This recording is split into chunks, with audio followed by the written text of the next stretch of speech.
한국에서 연탄길이라고 하는 책을 써서 베스트셀러 작가가 된 이철판이라는 분이 있습니다. 이분이 쓴 연탄길이라고 하는 책이 430만 부 이상 팔렸다고 하니까 대단하죠? 이분이 쓴 책 가운데 위로라고 하는 책이 있습니다. 그 책에 나오는 이야기를 소개해 보려 합니다. 팬더 한 마리가 있습니다. 이 팬더는 눈만 내리면 나무 위에 올라가 있습니다.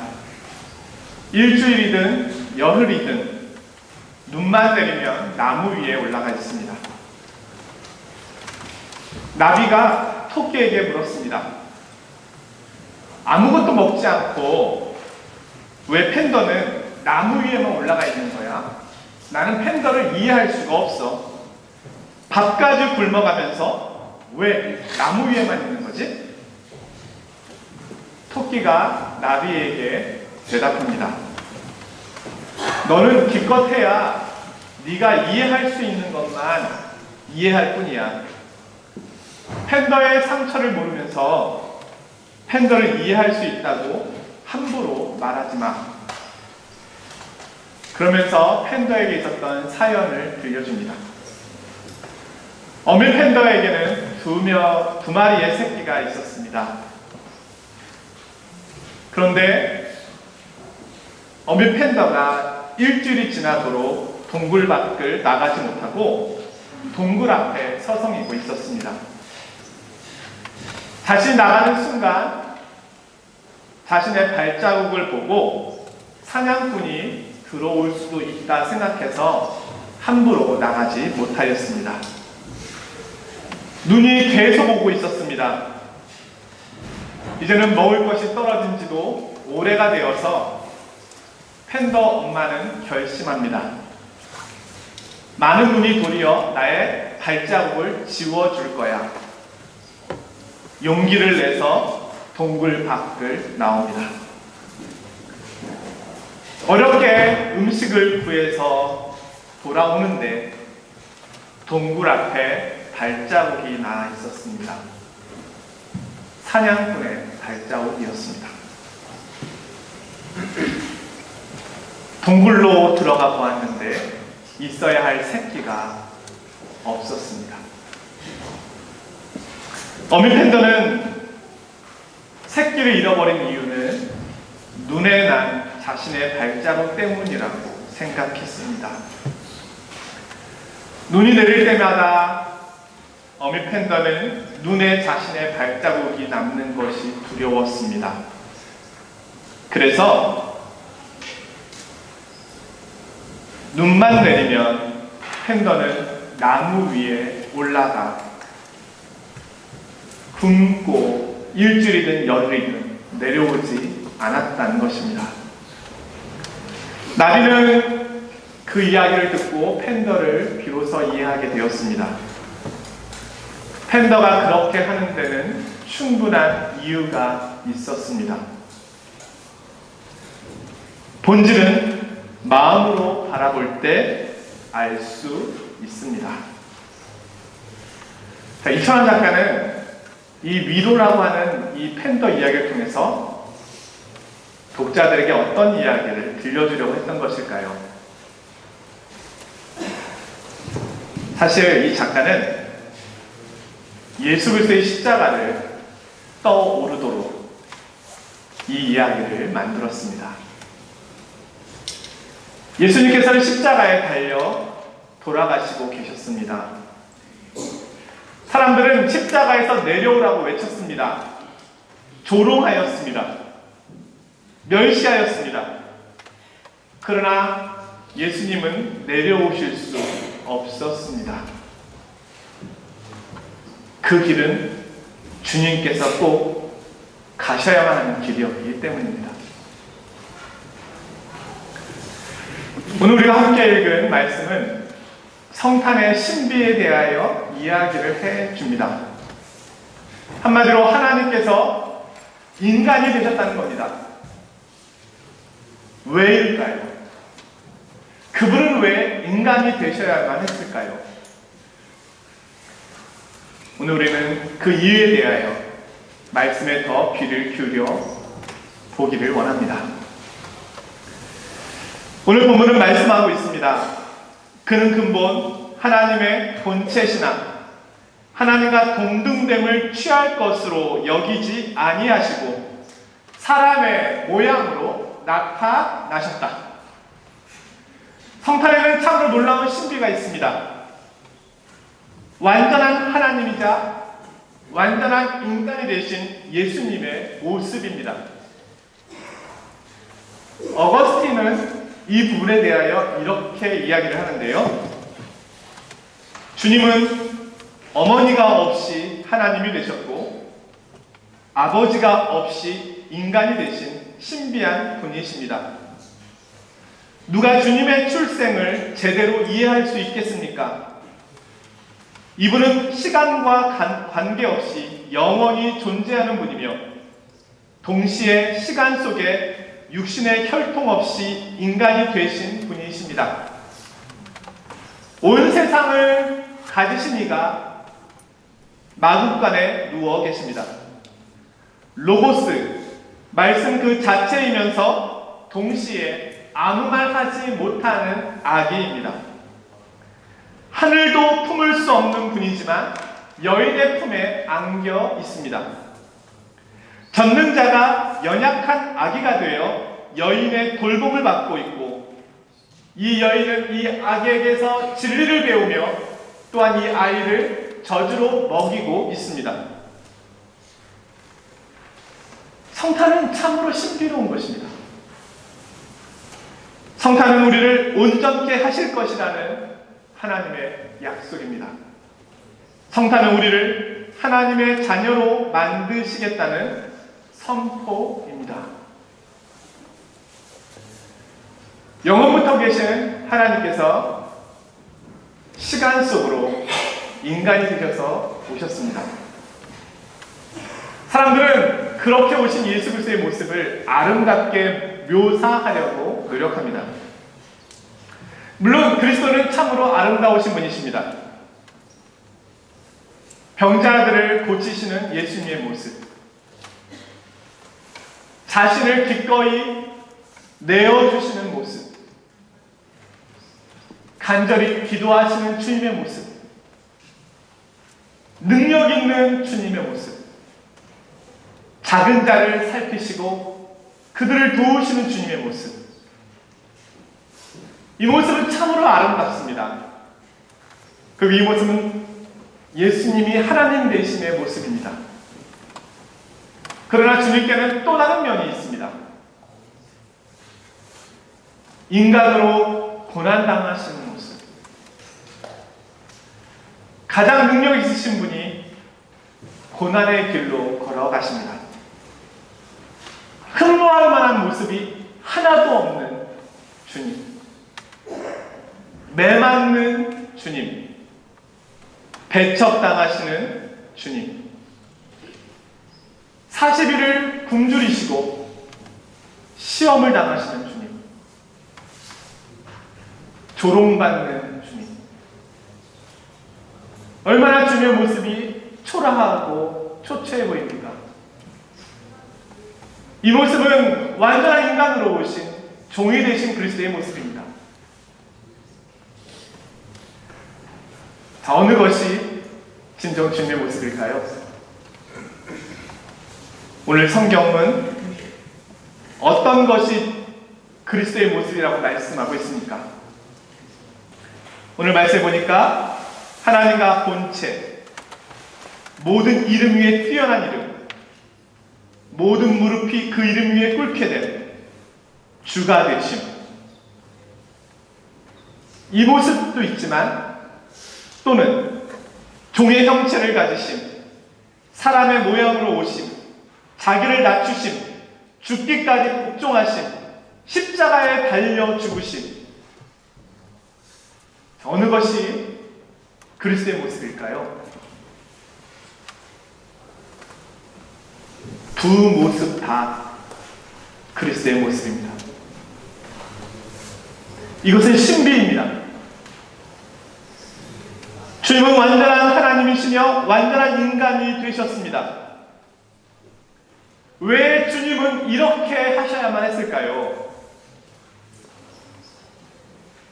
왜 그 크신 하나님이 왜 인간이 되셔야만 했을까요? 왜 그 크신 하나님이 고통의 다리로 들어가셔야만 했을까요?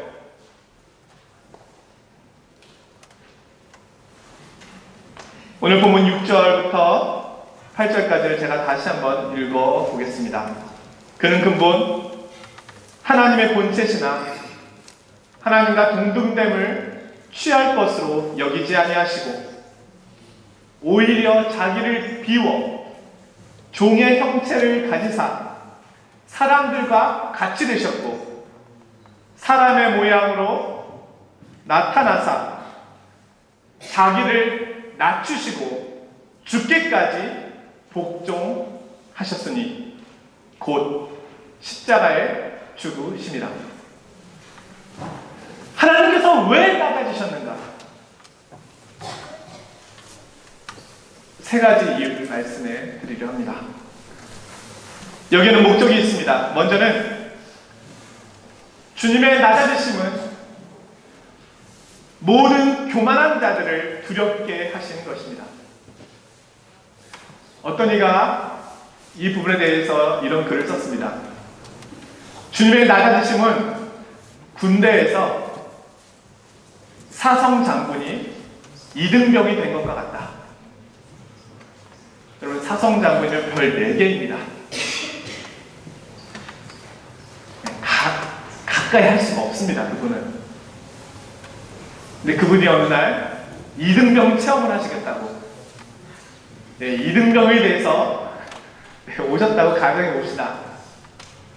누가 제일 두려워할까요? 1등병이죠. 예, 가장 윗사람이 제일 구박하잖아요. 그 2등병에게 심부름 하나 제대로 시킬 수 있을까요? 예, 2등병을 체험하고 계신 사성장군에게 반말이라도 이게 나올까요?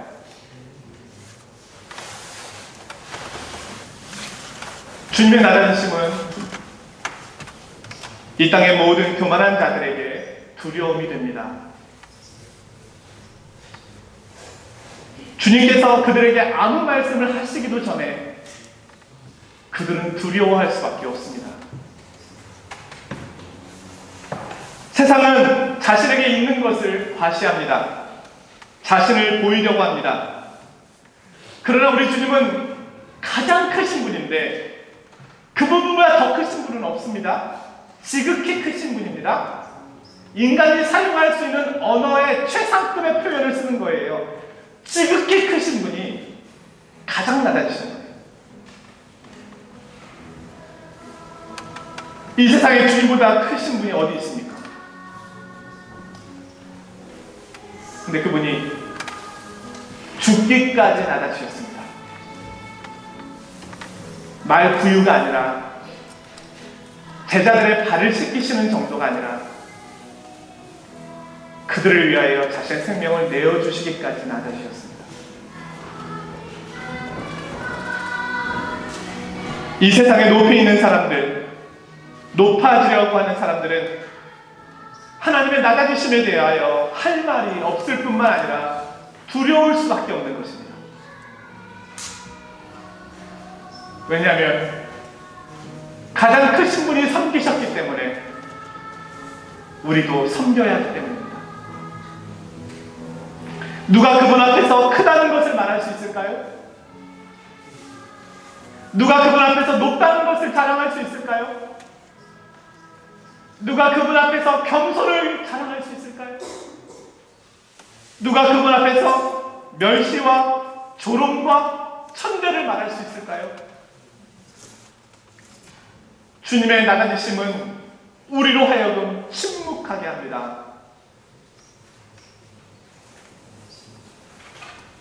누가 크냐라고 하는 우리의 싸움을 멈추게 합니다. 두 번째로 주님께서 낮아지신 이유는 나를 살리기 위해서입니다. 주님은 말씀으로만, 하늘에 계신 모습으로만 우리를 구원하실 수가 없었습니다. 주님은 나를 구원하기 위하여 친히 내려오셨습니다. 왜 주님은 그렇게 하셨을까요? 낮아주신 주님은 말 구유에 누우셨습니다. 말 구유는 말이 먹을 것을 먹는 먹이통입니다. 주님께서 먹이통에 누이셨습니다. 주님은 온 세상을 먹이는 생명의 양식으로 오셨습니다. 베들레헴은 떡집이라고 하는 뜻입니다. 주님은 영혼의 양식으로 이 땅에 태어나셨습니다. 주님은 우리와 함께 하시기 위하여 오셨습니다. 그분의 또 다른 이름은 임마누엘입니다. 하나님이 우리와 함께 하신다. 주님께서 이 땅에 오신 이유는 우리에게 주님이 필요하기 때문입니다. 주님이 없으면 나는 아무것도 아닌 존재이기 때문입니다. 세리와 창녀와 죄인들의 친구, 아무도 가까이 하지 않는 그들에게 주님은 친구가 되어 주셨습니다. 근데 그들 누굽니까? 사실 세리와 창녀와 죄인 누굽니까? 나잖아요.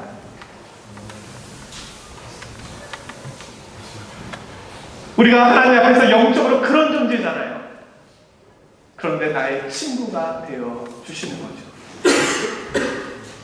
주님은 나와 함께 하시기 위하여 오셨습니다. 자, 예수님께서 이 땅에 우리가 일반적으로 30여 년을 사시고 3년 동안 공생애를 하셨다고 그렇게 말합니다. 주님께서는 왜 한 가정의 자녀가 되셨을까요? 또한 주님은 아버지를 여의고 가장이 되었다고 학자들이 말합니다. 왜 한 집안의 가장이 되셨을까요? 주님께는 동생들이 여러 명 있었습니다. 그 동생들 가운데 맏아들이 되셨습니다. 장남입니다. 주님께서는 십자가에 달려 돌아가시기 위해 이 땅에 오셨는데 왜 당장 돌아가지 않으시고 30년이라고 하는 공생애를 그렇게 보내셨을까요? 왜 그 긴 세월을 이 세상에서 살아가셨을까요?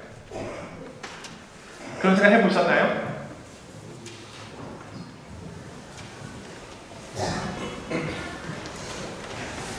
그 이유는 죄인된 인간들이 하나님께 대하여 우리를 이해하지 못한다고 우리가 늘 하나님에 대하여 원망하고 있기 때문입니다.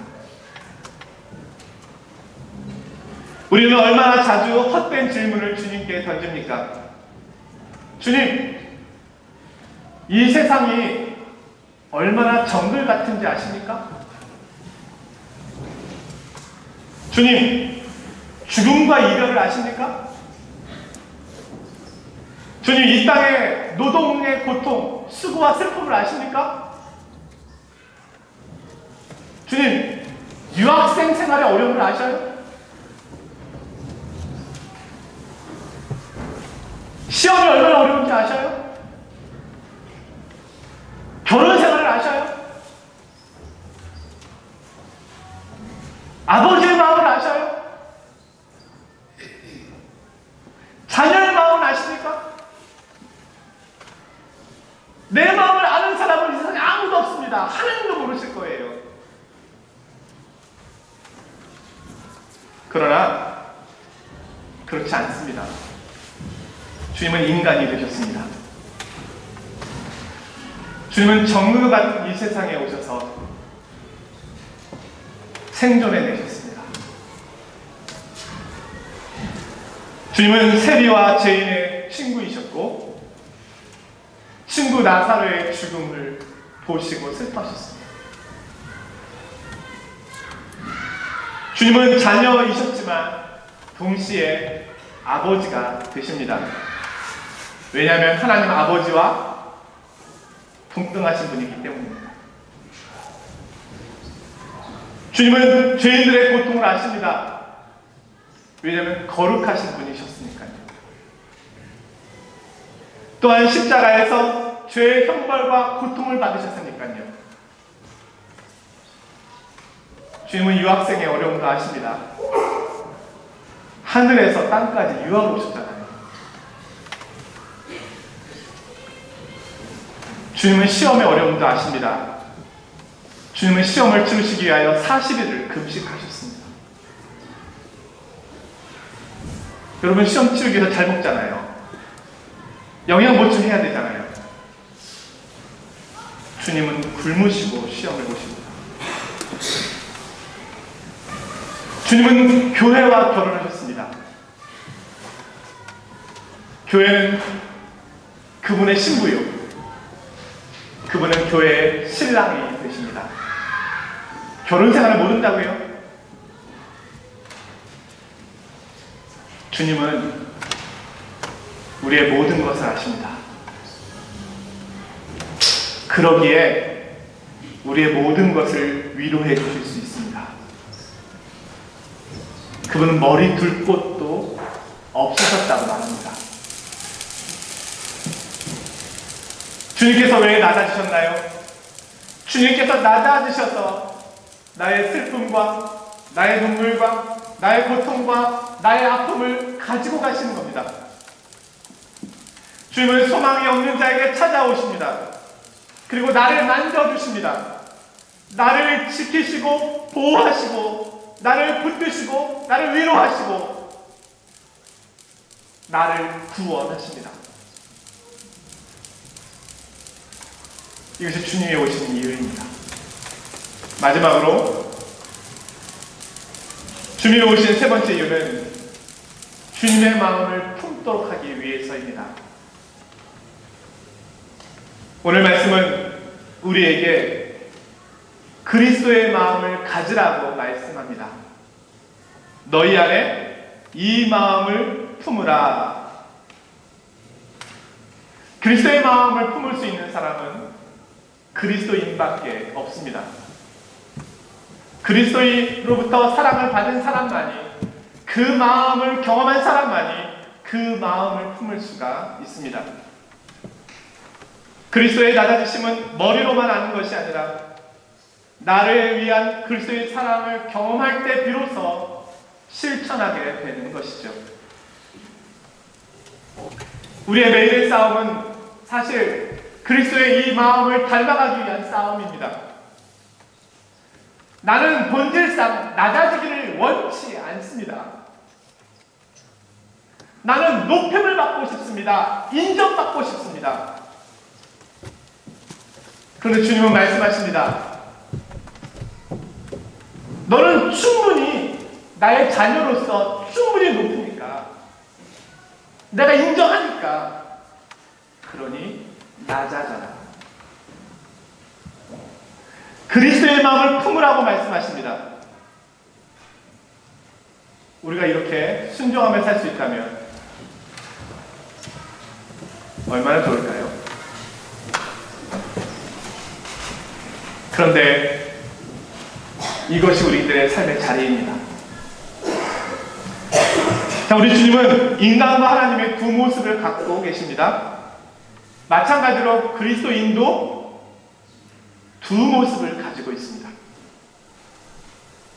복음은 두 가지를 항상 우리에게 이야기해 줍니다. 그리스도와 동행하는 기쁨과 즐거움, 이것이 한 모습이요, 그리스도를 믿음으로 따라오게 되는 핍박과 박해, 이것이 또 다른 모습입니다. 어느 것이 그리스도인의 삶이고 그리스도인의 모습일까요? 둘 다 그리스도인의 모습입니다. 십자가와 부활, 이것은 함께 가는 것입니다.